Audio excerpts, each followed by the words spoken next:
Namaste, yogis. Hey, I'm doing a wonderful new training on the Koshas. Do you remember what that means? So the Koshas are sheaths or layers, and it's the idea that we move in our practice, but in everything we do, from the outermost layer in to the innermost part of ourselves. And I think that's true for all things yoga, right? Most of us, we start with Asana, that's the Annamaya kosha. And then if we're lucky, we find and fall in love with breathing. And that's the next layer, that's the pranamaya.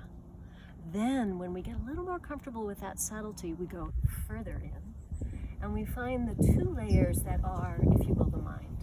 And the manomaya, which is the third layer, the middle layer, this is about the part of the mind that interacts with the world. And then we go a little deeper still to the vijnana maya kosha.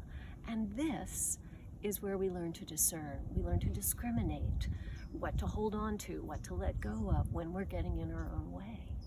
Lastly, we penetrate all the way through and we arrive at Ananda. You know that word, bliss. Ananda Maya Kosha, the innermost layer of this system.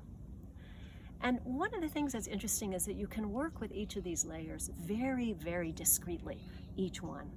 But I think even more interesting is that as you do the work, you recognize that they're not discrete, that they interlap, they overlap, they interplay.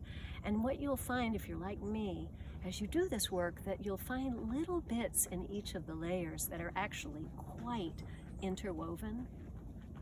Each layer has an aspect that relates to the other, and then you can unravel those interwoven little knots and begin to see more clearly and begin to feel a truer sense of self through all your layers.